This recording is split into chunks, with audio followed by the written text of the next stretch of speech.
High news. इस सप्ताह की बड़ी खबरों के साथ करेंगे बुलेटिन की शुरुआत। कोरोना वायरस के नए वेरिएंट को देखते हुए मुंबई नगर निगम बीएमसी ने कई देशों से आने वाले यात्रियों के लिए नई गाइडलाइंस जारी की हैं। इसके मुताबिक जो यात्री मुंबई के छत्रपति शिवाजी महाराज इंटरनेशनल एयरपोर्ट पर उतरेंगे, उन सभी यात्रियों को एयरपोर्ट पर उतरने के बाद अपने खर्चे से आरटी-पीसीआर टेस्ट करवाना अनिवार्य होगा। बीएमसी ने इस टेस्ट का दाम 600 रुपये रखा है।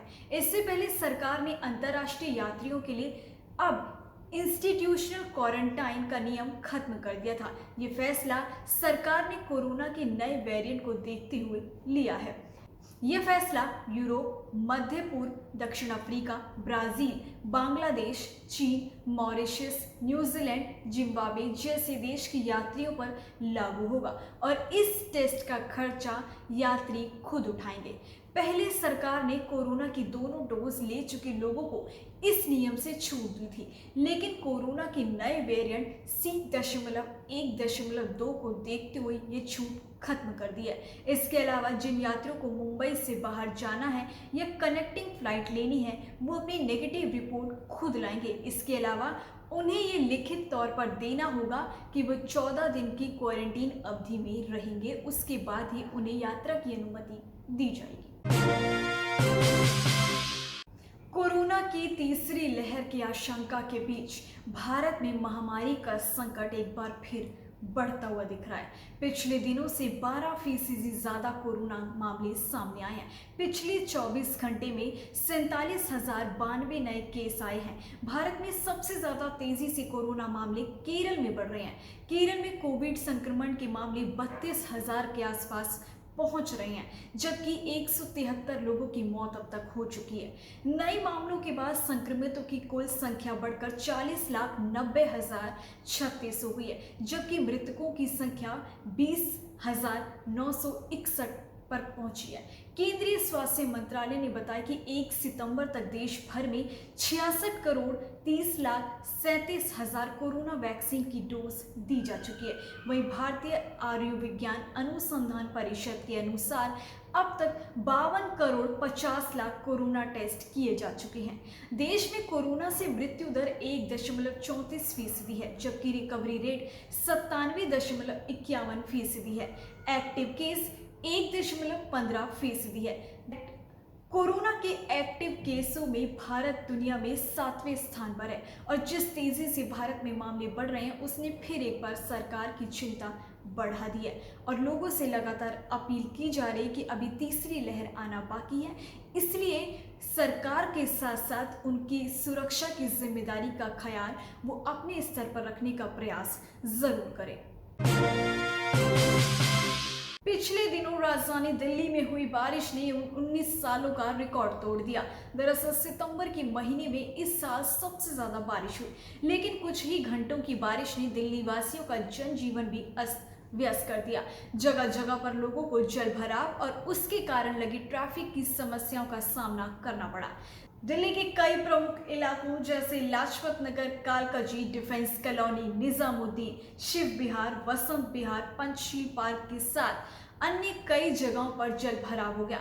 दिल्ली वासियों के लिए जलभराव की समस्या कोई नई बात नहीं है, लेकिन सितंबर में हुई इतनी बारिश ने सबको चौंका दिया। दिल्ली में सुबह 112 मिलीमीटर बारिश हुई, जिसने 19 साल का सितंबर के महीने में 24 घंटे में सबसे ज्यादा बारिश का एक नया रिकॉर्ड बनाया।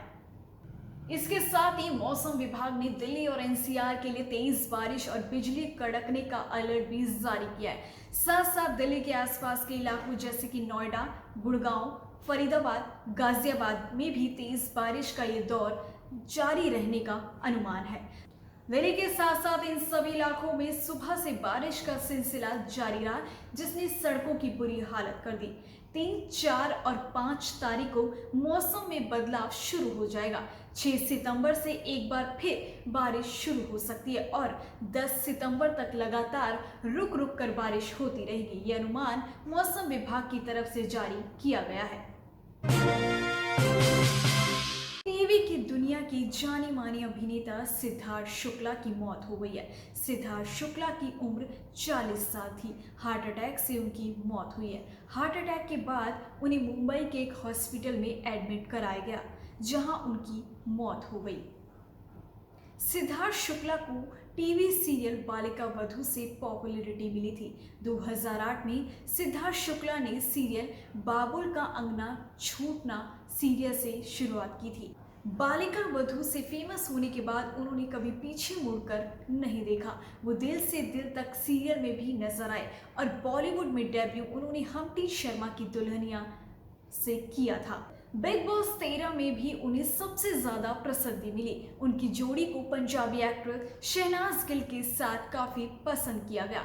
दोनों हाल ही में बिग बॉस के OTT भी नजर आए थे, लेकिन अब सिद्धार्थ शुक्ला हमारे बीच नहीं रहे। इसके अलावा सिद्धार्थ शुक्ला फियर फैक्टर, खतरों के खिलाड़ी सीजन 7 में नजर आए थे। उन्होंने सावधान इंडिया और इंडियाज गॉट टैलेंट को भी होस्ट किया था। थाईलैंड के प्रधानमंत्री ने बुधवार को कोविड कर्फ्यू को लेकर एक नई जानकारी दी है। उन्होंने कहा कि गहरे लाल क्षेत्रों में रात के कर्फ्यू को कोविड-19 के आधार पर छोटा या हटाया जा सकता है। उन्होंने कहा कि centre for covid situation administration ने बुधवार से प्रभावी कुछ रोग नियंत्रण में ढील दी है और उन्हें उम्मीद है कि हर कोई उनका सख्ती से पालन करेगा। साथ ही उन्होंने ये भी कहा कि अगर स्थिति में सुधार होता है तो प्रतिबंधों में और भी ढील दी जा सकती है।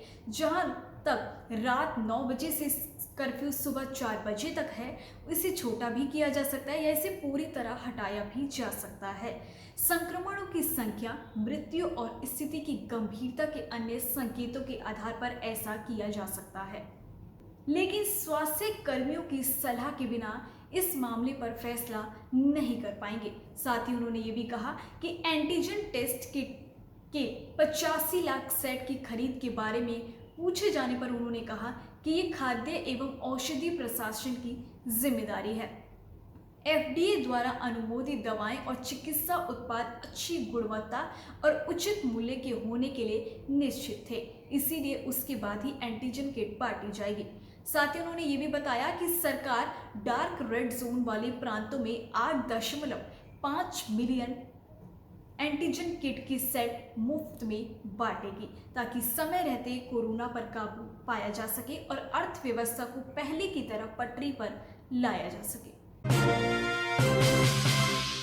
फुकेत पर नए कोरोना वायरस संक्रमणों में वृद्धि संकट के स्तर पर है, जिसे प्रांतीय गवर्नर ने भी स्वीकार किया है, क्योंकि पर्यटन संचालकों ने बीमारी के प्रसार पर लगाम लगाने के लिए तत्काल कार्यवाही का आह्वान दिया है। फुकेत के गवर्नर ने कहा कि संक्रमणों की संख्या एक दिन में 200 से अधिक है और यह एक संकट की स्थिति है। हमें प्रांत में स्थिति को बेहतर ढंग से प्रतिबंधित करने की आवश्यकता है।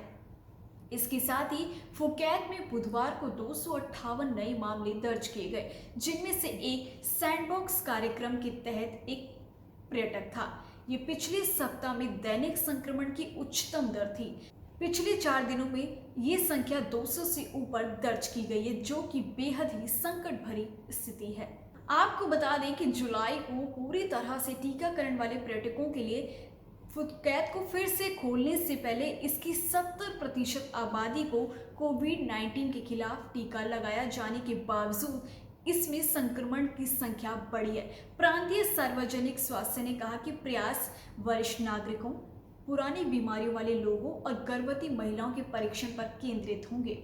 साथ ही प्रांतीय प्रमुख ने यह भी कहा कि नए मामलों के बढ़ने में योगदान देने वाले समूहों में विदेशी कर्मचारी भी शामिल हो सकते हैं। उनमें से कई ने अभी भी सोशल डिस्टेंसिंग की अनदेखी की है। उन्होंने कहा कि पुलिस सभी कार्य शिविरों में अधिक गश्त करेगी और तालाबंदी के उपायों का उल्लंघन करने वाले श्रमिकों के खिलाफ कड़ी से कड़ी कार्रवाई की जाएगी।